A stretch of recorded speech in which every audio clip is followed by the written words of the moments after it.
Hey there, how you doing? Thank you very much for checking out my YouTube videos. I do greatly appreciate it. This is my little live session that we do. Essentially, this is a quick and kind of dirty way of doing a quick little video. Usually it's about 25 minutes to 30 minutes, kind of a recap what's going on with me and Turo. So essentially, that's kind of the goal. Now it's done with a very simple little camera that's on my little Mac, which is kind of brand new to me, kind of a government piece that we kind of picked up. So that's kind of cool from that standpoint. We might get into going through government auctions in the future because I've been doing some of that as of late. The other one that we're going to talk about today is relisting my Outlander, which kind of is the big thing. So essentially, I've been trying to get this done now for about, well, it's coming up to 6 weeks. So essentially, when it came due, I took the vehicle and decided to drive it. I thought to myself, there's no real point in chasing around looking for a client. I didn't have anything lined up at the time.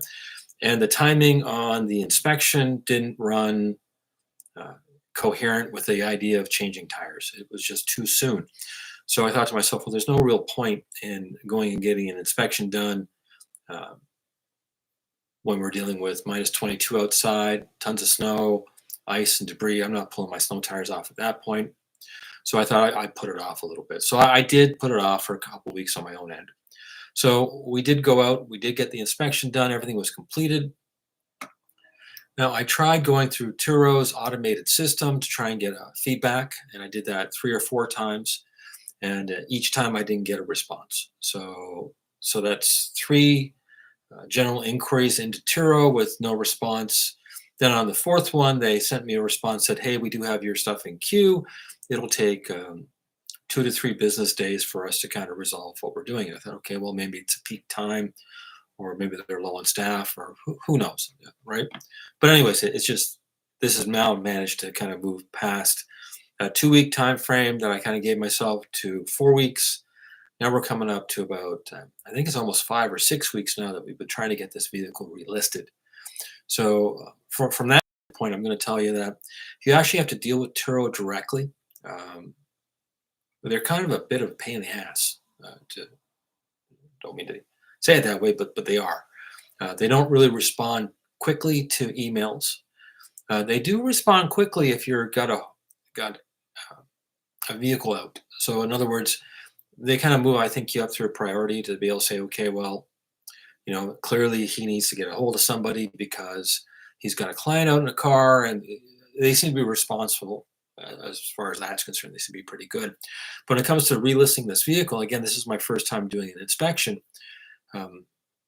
It's getting close to 2 weeks are on me. 2 weeks are probably on them, to be honest with you. They've kind of delayed the process. I'm going to slack for another 2 weeks and say, okay, well, maybe that's just the in-between. I get that. But so we're coming up to the 5th or 6th week on trying to get this relisted. Now, I followed the form, so took it to a garage. They checked everything off, and they've sent me back an email. So we're going to go through the email. Maybe if you're out there and you're a Turo host, you can say, hey, no, Keith, that's template stuff. It's just the way it is. So basically it says, hi, Keith, this is Sergio from Turo Customer Support. We really appreciate you for being a valuable host in our Turo community. Thanks for submitting your annual vehicle inspection report for your 2014 Mitsubishi Outlander, which of course is what I'm driving. So we've had the opportunity to review the documentation you provided and found the following.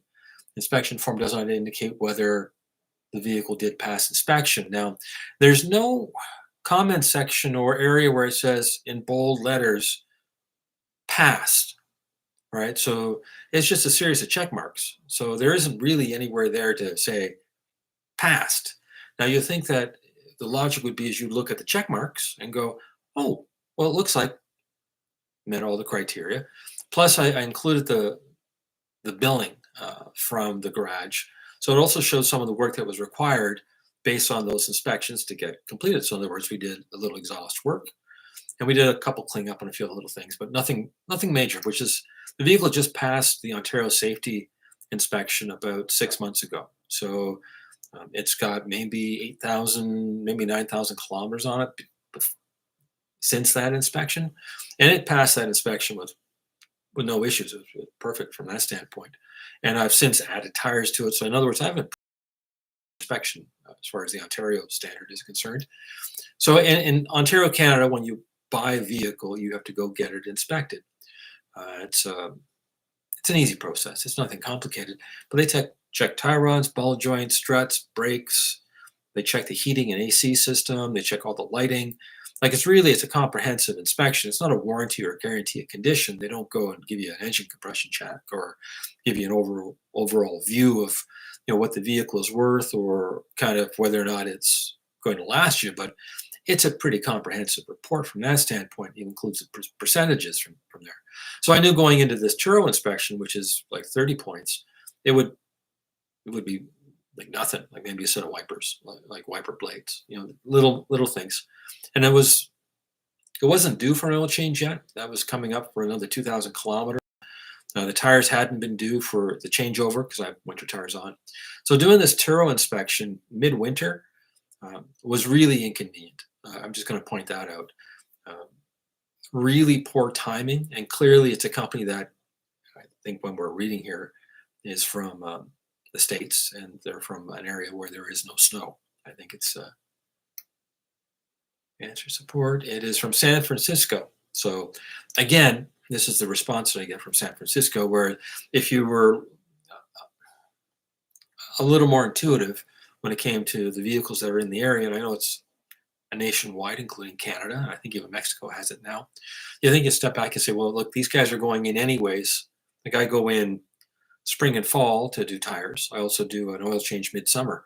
Like really, you could just say, hey, look, you've got to take it in to get the tires changed while you're doing the tire change up.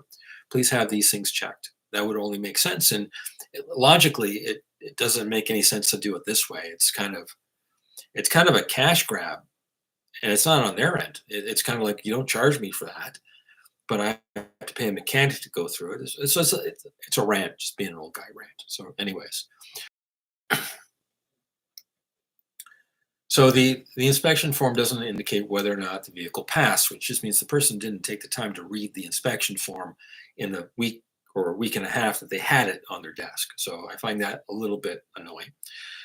Safeties, blah, blah, blah. So anyways, what do we got here? For your safety and the safety of our guests on our platform, we already unlisted your vehicle and will be unable to receive new. So in other words, my vehicle is already unlisted. So clearly they didn't even look to see if my vehicle was even there. So I find this to be a template item. And again, very frustrating in the fact that you say that you're going to do the service end of it. You're going to actually go through the process, but clearly this is an automated response or a template. So very annoying. To resolve these steps, update the current form you submitted with the missing information inputted, pass. But there's nothing in the actual form that says pass. So it's not like there's a little check mark that says everything passed, because again, frustrating from that standpoint. If you need to bring the form to the shop of your choice to update the blurry missing information, attach the update form to this email when you reply. So again, it's one of those things where clearly they're in a call center, probably inundated with work. He hasn't taken the time to actually check to see if my vehicle is listed or unlisted. Hasn't taken the time to really review or look at the actual inspection sheet. So that's annoying. Or even the bill, like the billing that I sent said this is what was completed. So again, just an annoyance. It's just one of those things you look at, you kind of go, so you tell me, is this normal out there? If you're a Turo host, that this is kind of the responses you get. Sharing a vehicle can be a critical experience, and we are committed to ensuring that our host maintains high standards for safe, clean, and dependable vehicles, just as we hold our guests accountable for following our policies and rules. So again, they're not even following their policies or rules. Like I find that very frustrating. Then at the end, they kind of, which I kind of think is kind of like a little dig. We apologize for the inconvenience because it's been over 2 weeks. We cannot change the past, but we are dedicated to making a positive impact moving forward, which I guess is uplifting and kind of going, you've acknowledged that you've had some time issues. Do not hesitate to contact us If you require further assistance, we are 24/7 available to you. But clearly, you've been over a week on trying to get this response, and it's the fourth email I've sent. So, and you didn't respond in the last three. So, really, that's kind of again, a boilerplate or a template that you sent out. That is kind of just uh, how do you even respond to that? Like, it's just, you didn't even read your own. Uh, so, all the best. Again, frustrating from that standpoint. So that's what we're waiting on. We're waiting for a response. I have sent off an email. Um, I try not to make it sound too rantish. So in other words, I get Chat GTP to draft it up. Essentially, I write down what my thoughts are, and then Chat GTP puts it out and says, "Hey, Keith, you're going a little overboard. Perhaps you should relax a little bit. Maybe you're going a little old man-ish on it. Like, think about it for a minute." Right? So again, we send off an email that just said, "Hey, I need clarification." Where on the inspection sheet does it say a check mark for passed? Um, the assumption would be that if you've got the billing that says that I've completed the work, in other words, we have some exhaust work that need to get done, we have a few other little things that just came up, you would think you just relate those and go, okay, well, clearly this vehicle meets criteria. So it's just a timeline thing that it's just annoying. This is actually one of those things where I had the exact same experience with an insurance company. I've had the exact same experience with some other service-oriented businesses that I deal with in business, where you kind of go, if you've got a really bad quality call center, or a call center that's overworked or undertrained, uh, underutilized, just isn't, you got one guy, maybe he's handling 50 cases on his desk. I don't know. But at this point, I use AI extensively through work and through other things. You might want to just say to yourself, if you're going to provide subpar or barely passable service, or your timelines are so far out, you might as well just embrace the madness and get yourself a nice Autobot to do some of the work. Like, really, this could have been done by, if you had made the form electronic and you said, okay, well, let's have it so that you got to like tick off on the phone, hand it to your technician, photo of this, do. You could have had this done in seconds, opposed to this going through your call center. It's one of those things that this is even probably cost you money. In other words, you're paying for this call center. I don't know if you're paying by the call or you're paying by the hour or you got a whole staffing you got to deal with. It's one of those things where you look at that, you kind of go, you might want to, like if you're Turo, you might want to look at it because you seem to be a fairly big organization of just having here it is, it's on the app, please hand it to your technician. He's going to go tick, tick, tick, tick, tick, and you're done. Like that would be a breeze. I don't know why it's a stumbling block. In fact, I find it surprising that you're going this route. So that's where we're at. So again, I sent off the email, which is asking for clarification. And again, my little concern that you mentioned the statement, do not hesitate to contact us if you require further assistance 24/7, which you've taken like over weeks now to respond to this email. You ignored the first three. So it's one of those things where you kind of go, wow. So that's my little rant on where we're at as far as the inspection is concerned. Also sent them off a little link because I really appreciate that they have anything in the way of swag, or they've got anything in the way of gear, or maybe like to support my future podcast, which is what this is essentially. Is I've been trying to do this for the year to be able to put together a series of podcasts, probably 12 episodes, and going through Turo in Canada, just kind of giving a review, overview of what I've basically experienced over the last year, and kind of say, hey, over a 1 year period, is this worth doing with a spare car, or is it worth going and buying a vehicle exclusively for Turo? What are the hurdles for insurance? What are the hurdles for inspections? What are the hurdles for keeping the vehicle clean and tidy and maintaining a good client base, right? So the idea there is, what is the first year of essentially being in a little Turo business, like a small one, like nothing big from that standpoint. And so far, it's been a little bit, again, it's the fact that I'm new. It's been a little frustrating just kind of getting the learning curve through as far as that's concerned, and just realizing that there are certain hurdles. The paperwork documentation was one. If you check out some of the other live streams we've had discussions about that. So putting a little dossier together for the client to go with, to be able to say, hey, here's a copy of the insurance, here's a copy of I've had people going over the border, so here's a copy of the ownership, here's a copy of a letter saying that you're allowed to cross the border with my vehicle, things along that line, which Turo doesn't really make clear. They don't say, hey, this is your typical little dossier that should go with your car in the glove very well. So it's one of those things where another precedent, yeah, it makes sense. And then when the person picks the vehicle up, because I do, basically I put the key in a lockbox and they can come and get the car anytime they want. So I'm not standing around waiting for them. The vehicle's prepped and ready to go anytime, that type of deal. So to have that where you have the file where the person can open it up and go, oh, there's my rental agreement. This is the timeline I have the vehicle for. These are the things I'm responsible for. Here's a reminder to put gas in it when you pick it up. I mean, when you drop it off, things along that line, because I tend to forget things like that. So again, the ownership. So if you're traveling over the border, which we used to get a lot of cross-border shopping, that actually brings me up to another topic. So we're getting tariffs in Canada. It's a confusing time as far as that's concerned. I'm not a politically motivated person either way. We should do a political channel and actually have a conversation about that. Because to be honest with you, what the government does and what's actually kind of happening kind of on the ground, two completely different things in my mind. Like just, it's mind boggling from that standpoint. I think what they're trying to do is create an issue to be able to say, look, we've got a solution to an issue that we've kind of created.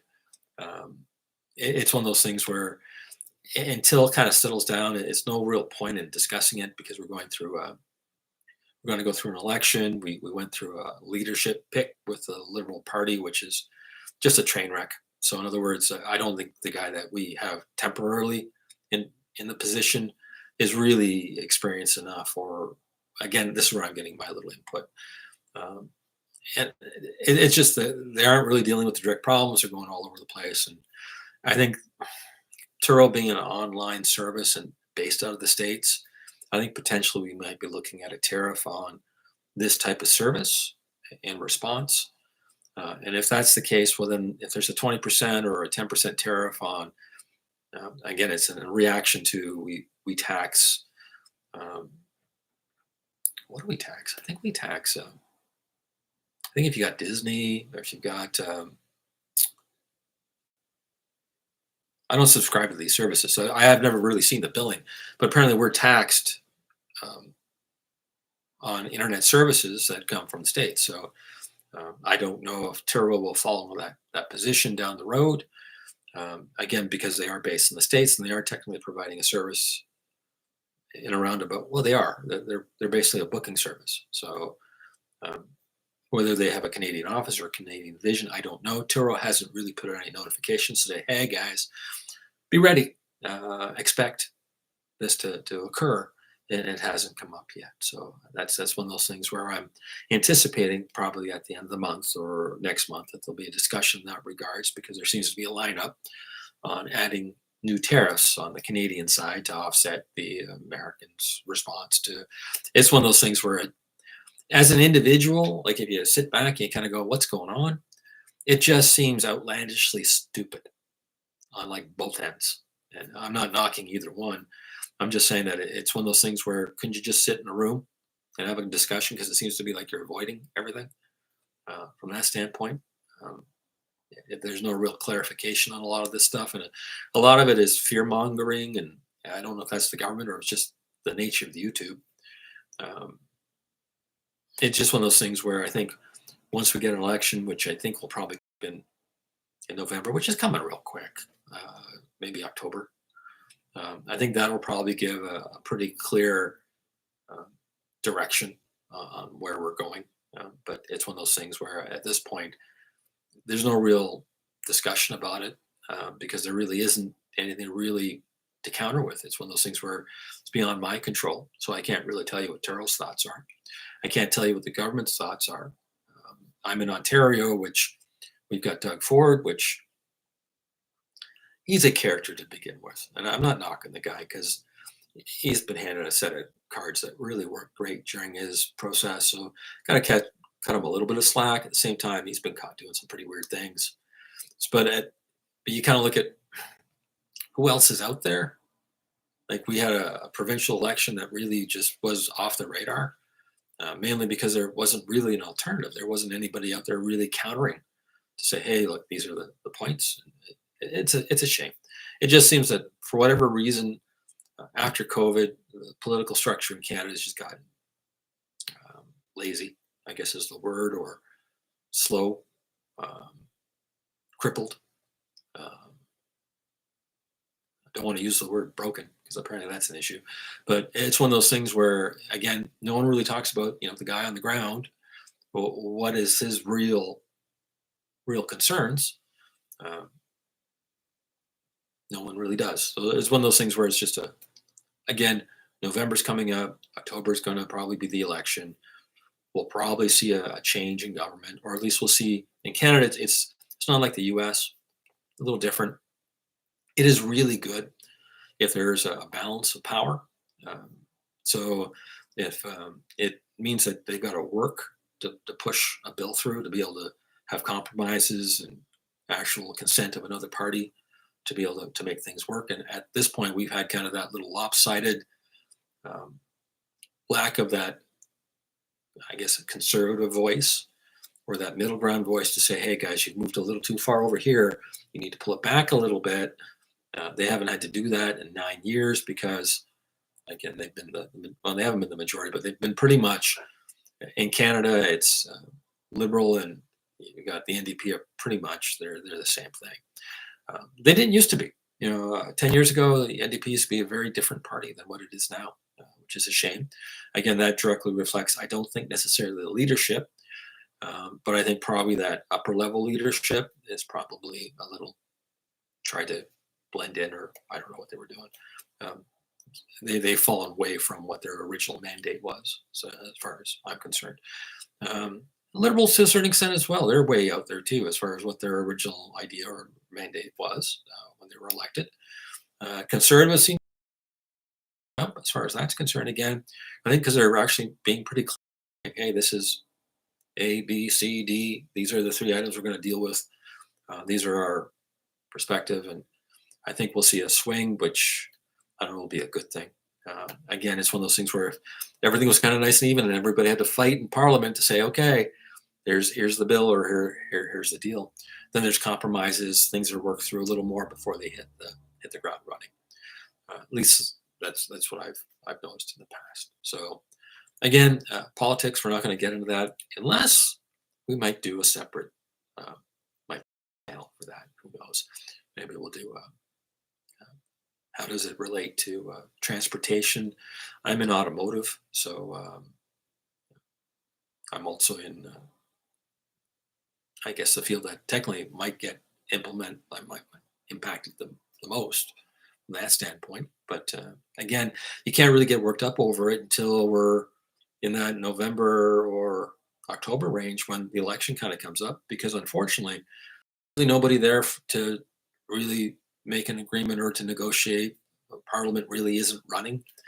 It's it's a weird thing. Like if you went down to the U.S. and said, "Hey guys, sorry, we were kind of in the middle there for a little while. We switched up the president.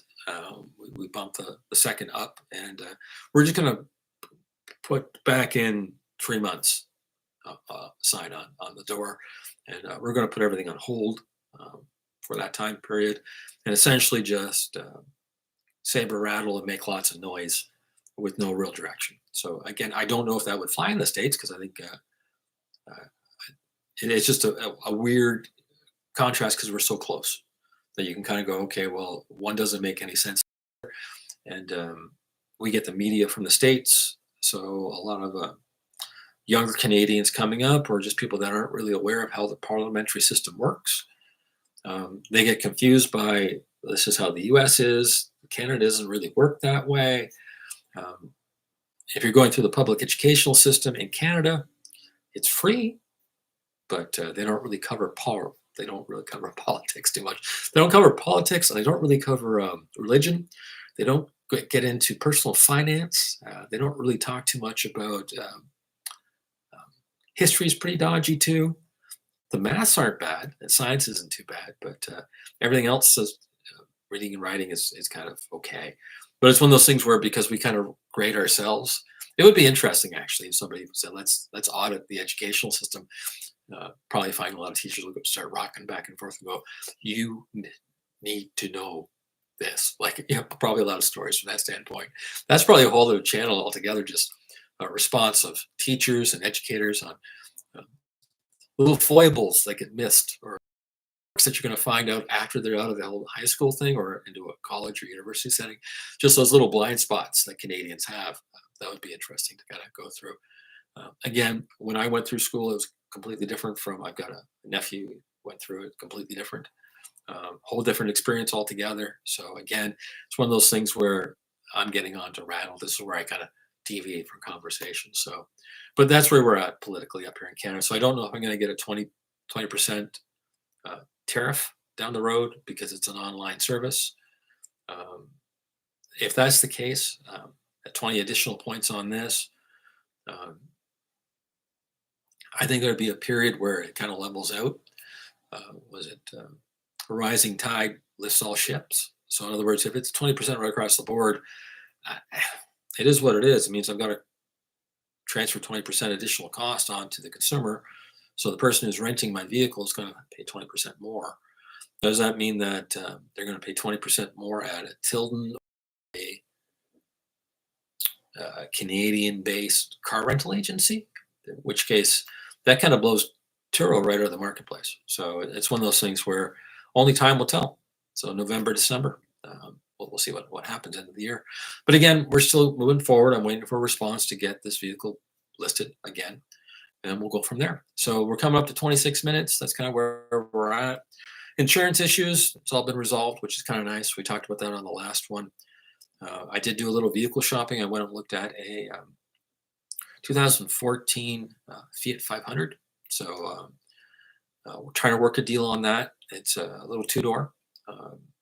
It's needs a little work, but it's kind of a cool little car, like cosmetically and just the visual aspect of the design of it. I'm kind of curious about it myself. So it's one of those things where it might make a nice little YouTube series to go through the process of getting the vehicle reconditioned, getting it cleaned up, going through the safety process in Ontario, which has changed, which we talked about in the last car, and just going through the process. And I think it's an affordable car to get in and do that with, and it's just kind of a cool little car to drive around for a little while. So I might hang on to it for a year. Again, I've got a little duct cleaning slash residential business I've been trying to work out as well. That car might fit for that. It probably won't. It seems like it's too small, but it's one of those things where it's just kind of fallen in place, and I might pick it up, may not. So again, that's just kind of where we're at. I'm waiting for an insurance quote on it. If it's an outlandish number, then it's one of those things where it doesn't work. I think the Turo return on a 2014 Fiat 500, it's a nicer unit. It's got leather and a roof, and it's nice toys. It's a nice vehicle overall, but I think it maxes out on the rental end at about $37, probably $30 and around there. So you figure, okay, well, take Turo's portion out of that, so it means I'm getting $20 out of that. So it means that car's got to go out a lot. And if the insurance is $1,200 on my end, then that's $100 per month for the insurance coverage. If it's $150 per month per coverage on the insurance, then it becomes I've got to rent that vehicle out 5 to 6 days just to break the insurance cost, and then the depreciation on the vehicle itself, got to cover that. Then the cost, in other words, it's got to buy down that debt. That what I put out has to get paid off. So it's one of those things where you look at the number, and the car may not work just based on numbers alone. But again, it's one of those things where that if the numbers do line up, and if the vehicle seems, which in Ontario it's unusual, this one's actually pretty rust free. So I've been underneath it, did the little visual check, went for a little drive. It's a dealer's car. The dealer contacted me, which is kind of interesting. Said, "Hey, we saw your videos online," and it's a dealer that doesn't normally deal in this type of car. So it's not that they're wholesaling it to me because I'm not a wholesaler, but they were actually talking about Turo themselves, and they were saying, "Well, they've got a series of vehicles that come through that normally they would send to auction. Um, and they were kind of going, well, if they hold back a little bit, um, which I was kind of going, that kind of makes sense. They have a floor plan, so they have a form of finance, and they're saying, well, they could introduce me to their lender, and through that, I might be able to get a floor plan, which is where they'd say, well, here's X amount of cars, and you have to, instead of making a payment, which is they like that if you can, but they want you to pay down the interest and the depreciation of the car. So, in other words, it's a different way of financing, but it's more of a hold position than it is an actual buying down. So it's one of those things where if you're doing a 6 month or you're doing a 1 year, um, and I probably should get into a series on that, talk about different financing and how it works. And I might do that. So we may see that in the future where I'll do a series of maybe 10 or 15-minute videos and talk about leasing, the implications on that. And it's actually pretty big with Turo. A leased vehicle through Turo is probably not a great idea. You really need to read your contract over. You open yourself up for a lot of liability issues because the leasing contract doesn't really cover everything when it's related to insurance. So it's one of those things where a finance contract is different. There's a break between the two, whereas that leasing company still has ownership of the vehicle, so they're only set for a certain amount of liability. Um, Turo has their insurance set up a certain amount of liability, so there's a gap in between there, and you might be responsible for that gap in the event of an accident. So again, it's one of those things that we probably should talk about and get into. Talk leasing, we'll talk sub financing, because when we're looking at some of the Turo cars, if we're going that 6 to 10 year period, you're not getting into a prime rate. You're not going into a Scotiabank, or you're not going to an a triple rated setup. You're going to go into a sub lender, and we should probably talk about that. And even they've got some hurdles because some of them are privately funded, which put conditions in place. So we should probably talk about that too. And of course, the good old fashioned, if you're going in and buying a brand new car, we probably should talk about that as far as what their finance options are. And when you're buying a brand new car, we should probably also talk about rated depreciation and the implications of having a Turo rental on its car proof or car report. So again, those are things that'll be coming up shortly, and hopefully that'll kind of add something to my podcast, which I've started working on. So hopefully you're subscribed, and you'll get a little email, or we'll do a video or something along that line. Say, hey, good news, now available. So I've got the first two kind of in the bag, so that's cool. I'm going to probably not put them out until I have the full 12, because I'm kind of the same way when it comes to podcasts. I just kind of devour them. So I'll take a whole series and just listen from one to the other. I don't do piecemeal bits and pieces. I think most people are like that, especially when it's a topic of real interest or a topic of concern where you're going, okay, I want to open a business, and you're probably going to go from episode 1 to episode 12. And you'll probably go, okay, well, now I've got a kind of a general overview of what it's all about. And then from there, you might pick and choose based on content, right? So again, it's one of those things where I'm not going to do episode by episode, but I'm going to do, in all likelihood, just the boom, here's the first 12, and go from there. So again, I'd love to get your feedback. If you're out there and you're running a Turo vehicle and you go, Keith, I've been doing this for 3 or 4 years. This is the process. This is the time it takes. This is nothing unusual. There is a lag time when it comes to Turo and communication. Maybe that's normal. If you're out there and you're kind of going, hey, you know what, I'm a used car dealer, or I'm a leasing, I'm doing this, and I like to cater to guys that are running Turo, I would appreciate to hear from you and just kind of get your feedback. Maybe you're a leasing company in the GTA and you've been dealing with guys that do Turo for years. You kind of go, no, here's the blind spots. This is stuff you need to deal with. Maybe it's just getting an additional rider on your insurance, or maybe it's something as simple as just getting an authorization or a signature that says, yes, we allow it, on a case by case basis, right? So it's one of those things. Love to hear from you if you're in that kind of situation. The other one is if you're in a finance office and you're at a new car or a franchise shop or at an independent, you'd like to say, hey, Keith, I'd like to do a Q&A, go back and forth and talk about finance options and what's available. That would be great as well. So again, thank you very much. We're coming up to countdown. Should we do a count? No, we're not going to do a countdown. We're coming up to 35 minutes, and that's usually I try to end at 30, so we've got a little bit over. But again, you got my political rant about the current tariffs. So again, nothing I can do about it. But again, I hope you enjoyed it, and please subscribe and check out the other videos. Have a pleasant and enjoyable day. Oh, we're not yet off. And end. There we go.